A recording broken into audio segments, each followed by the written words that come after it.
elle partage aussi peut-être ses expériences et exhorte aussi, dit que voilà, quand c'est comme ça, il faut faire comme ça, ainsi de suite, ou bien demain, peut-être elle vient avec un autre thème, peut-être sur le mariage, sur l'impudicité, ce genre de choses en fait. Amen. Et c'est justement à ce niveau-là où maintenant l'exhortation et l'enseignement, quelle est vraiment la limite, parce que ça peut vraiment se confondre pour revenir aussi à la deuxième question du frère. Amen.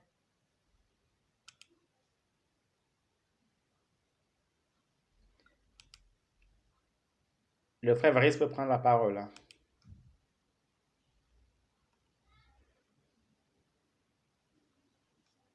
Amen, amen. Non, je voulais juste clarifier parce que, bon, tel que tu répondais, je voyais plutôt une autre question que la soeur a posée, c'est-à-dire une femme qui crée une chaîne YouTube et qui commence à enseigner dans sa chaîne YouTube, parce que ce sont vraiment les enseignantes. Ces femmes qui ont des chaînes YouTube, elles enseignent vraiment, ce n'est pas qu'elles sont en train d'exhorter, elles donnent même des commandements, elles donnent des ordres. Elles disent même tous les hommes là, vous qui interdisez même aux femmes d'enseigner, là, vous irez en enfer. Amen. Bon, vous m'excusez, il y a un petit ici qui est vraiment incontrôlable. Amen. Amen, amen, amen. Nous prions le Seigneur pour que le petit ait la maîtrise de soi. Amen. Ok, que le Seigneur te bénisse abondamment pour ton intervention. Et puis peut-être pour aussi faire, pas forcément pour faire court, pour sauter la question, mais pour faire simple, pour éviter trop de polémiques par rapport à ça, c'est que les sœurs en fait évitent de créer des chaînes YouTube pour des enseignements, pour des exhortations. Maintenant, créer une chaîne YouTube pour peut-être les louanges, pour peut-être va poster des louanges, des adorations, il n'y a pas de problème. Mais créer une chaîne YouTube pour dire qu'elle va exhorter, on sait tous comment ça va se terminer. Vous voyez? Maintenant, si c'est une plateforme qui a été créée pour peut-être elle veut présenter, voilà, elle présente la plateforme là, parce que nous savons tous qu'il y a beaucoup de plateformes sur YouTube, hein, de courants religieux qui sont créés, et c'est la sœur qui présente. Pour ça, il n'y a pas de problème en soi. Ouais, il n'y a pas de problème en soi. Même peut-être pour débattre sur certaines choses. Quand je débat, ce n'est pas de se contredire, non, pour encourager, comme on l'a dit, exhorter, il n'y a pas de problème. Mais créer, se lever un bon matin, dire que je vais créer une chaîne YouTube pour les exhortations. Ma soeur, tu es en train de créer une chaîne YouTube pour les enseignements, et c'est ça qu'il faut éviter. Nous connaissons tous hein, beaucoup de femmes qui ont commencé comme ça, et aujourd'hui, elles sont des enseignements de la parole du Seigneur. Donc, voilà un tout petit peu ce qu'on peut dire par rapport à cela. Nous poursuivons. On va aller au niveau des remèdes hein, par rapport à ce problème. On va aller au niveau des remèdes. On va prendre quelques remèdes à cette maladie qui gangrène l'Église du Seigneur. Pour ce faire, on a besoin de quatre lecteurs, hein, 4 lecteurs pour nous lire la parole du Seigneur. Donc, vous avez la parole une fois que vous avez trouvé les différents passages. Amen.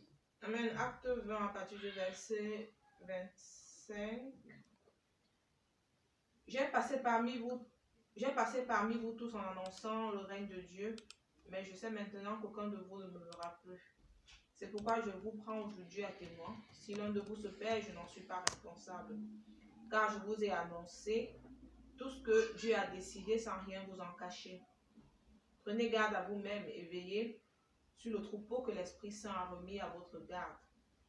Soyez de bons bergers pour l'Église que Dieu s'est acquise par la mort de son propre Fils. Je sais qu'après mon départ, des individus pareils à des loups redoutables s'introduiront parmi vous et n'épargneront pas le troupeau. Et même dans vos propres rangs, des gens diront des mensonges pour entraîner ainsi les disciples à leur suite. Veuillez donc, et souvenez-vous que pendant 3 ans, jour et nuit, je n'ai cessé avec des larmes de mettre en garde chacun de vous. Verset 32. Et maintenant, je vous remets à Dieu et à la parole de sa grâce. Elle a le pouvoir de vous fortifier dans la foi et de vous accorder l'héritage qu'il réserve à tous ceux qui lui appartiennent. Amen. Amen.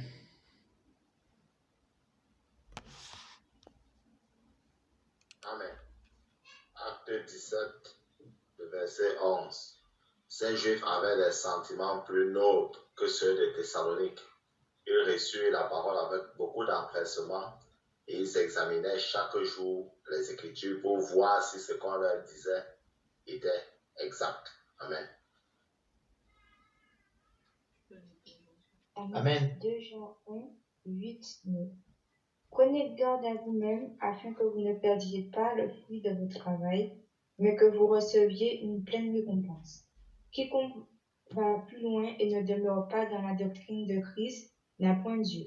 Celui qui demeure dans cette doctrine a le Père et le Fils. Amen. Amen. Si notre frère Iti peut lire le deuxième passage. Sois béni, frère Iti. Le dernier, pardon.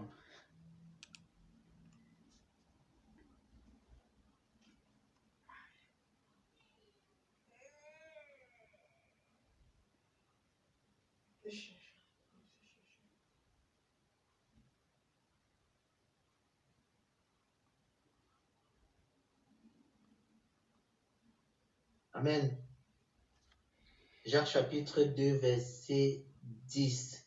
Car quiconque observe toute la loi, mais pêche contre un seul commandement, devient coupable de tous. Amen. Amen, amen, amen. Merci une fois de plus pour vos lectures, pour vos dispositions de cœur. Que le Seigneur vous bénisse abondamment. Donc, mon frère, ma soeur, voilà la solution au problème d'en haut. Premièrement, l'apôtre Paul va dire, en fait, ça c'est vraiment les derniers moments de l'apôtre Paul avant d'aller mourir à Rome. Il va dire à toute l'assemblée, à toute l'église, il va les mettre en garde. Il va leur dire que prenez garde aux chiens, prenez garde aux incirconcis. Et il dit encore que je vous ai enseigné toute la parole de Dieu sans rien vous cacher. Voyez? Sans rien. Donc, l'apôtre Paul, lui, il s'est dit, moi, j'ai fait mon travail. J'ai fait mon travail. Maintenant, je m'en vais à Rome. Selon ce qui avait été écrit. Je m'en vais à Rome. Actes chapitre 20. Je vous ai enseigné tout le conseil de Christ. Et nous savons tous ce que l'apôtre Paul a enseigné. Et il va, parce que le problème d'en haut, ce n'est pas seulement au niveau des serviteurs de Dieu. C'est aussi en fait au niveau des brebis. Et on va le lire un tout petit peu en bas. Il y a aujourd'hui, les chrétiens modernes oublient les chrétiens anciens. C'est-à-dire quoi? Il y avait une catégorie de chrétiens qu'on appelait les Bériens. Mon frère, ma soeur, quand on t'appelle un chrétien de Bériens, c'est que tu es bon. Les chrétiens de Bériens, c'est quelqu'un que tu lui dis quelque chose, tu dis que Jésus-Christ est Seigneur. Ah bon, il est Seigneur? Ok, d'accord, montre-moi où c'est écrit qu'il est Seigneur. Il dit ok, d'accord, il n'y a pas de problème, je vais aller vérifier s'il est vraiment Seigneur. Les chrétiens de Bériens disaient que tu lui dis que Noël existe. Ah bon, Noël existe, montre-moi où c'est écrit. Il parcourt toute la Bible, il ne voit pas que Noël existe. Il dit, mais écoute, serviteur, moi je n'ai rien contre ta parole, mais dans ma Bible, Genèse, Apocalypse, j'ai essayé de lire ça 1000 fois, je n'ai pas trouvé.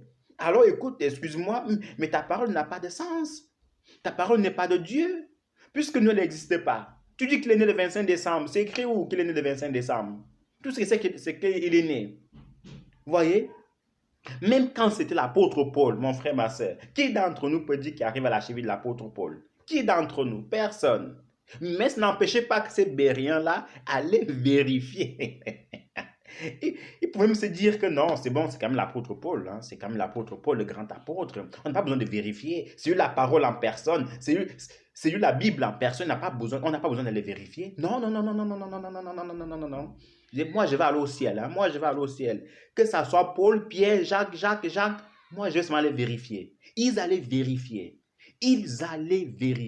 Aujourd'hui, mon frère, ma soeur, quand on te parle de quelque chose, on t'a parlé d'une prophétie, vas-tu vérifier? Ou tu dis que non? J'ai peur du serviteur, j'ai peur de l'homme de Dieu. Si je suis rebelle, on va me chasser de l'église.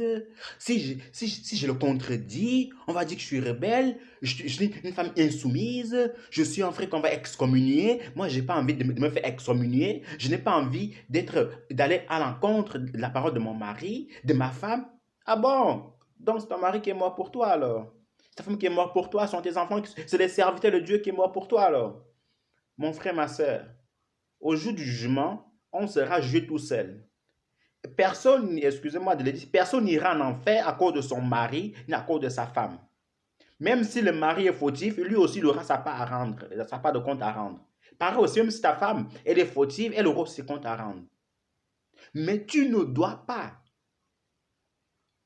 accepter tout et rien parce que tu te dis non.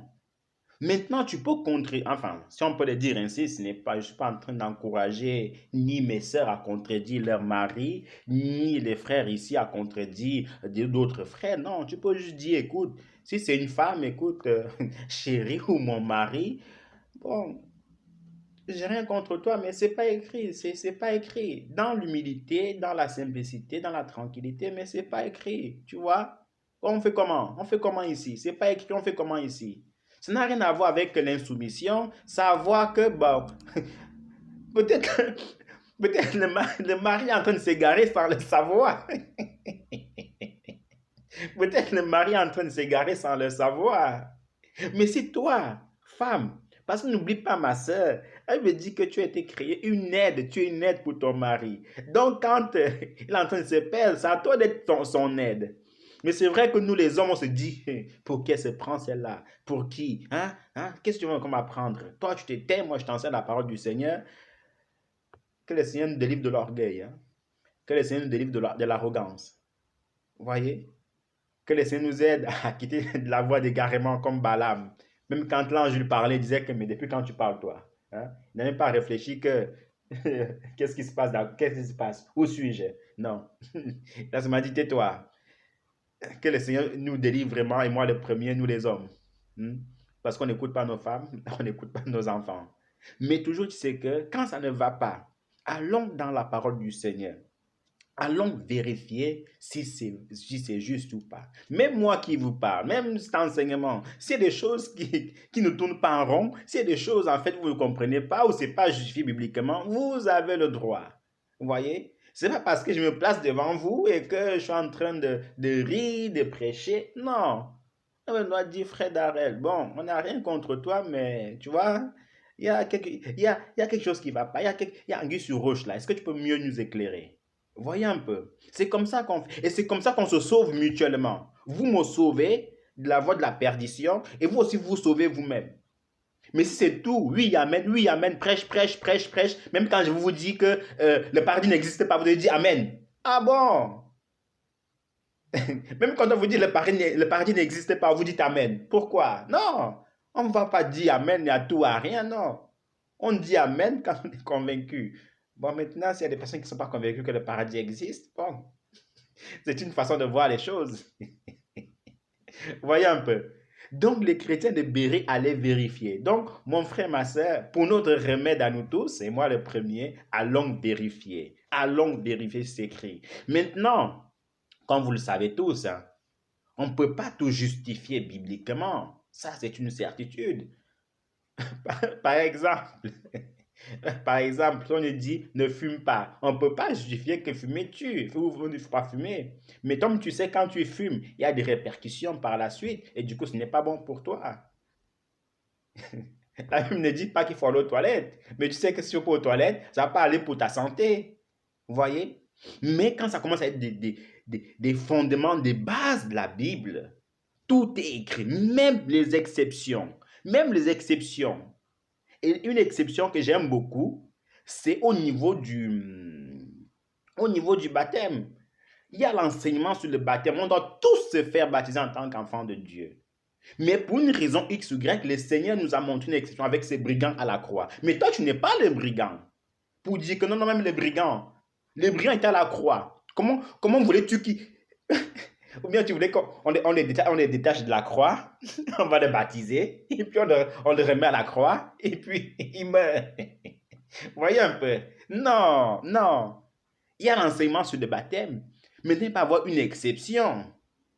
Mais tant que toi tu as la vie, mais fais-toi baptiser. Fais-toi baptiser. Même les maîtres même se font baptiser. Vous voyez? Donc tout est écrit dans la Bible. Tout. Donc, nous poursuivons. Il faut, en ces temps de la fin, en ce temps difficile, en ce temps cruciaux, nous devons aller à la Bible, être des chrétiens de Béret.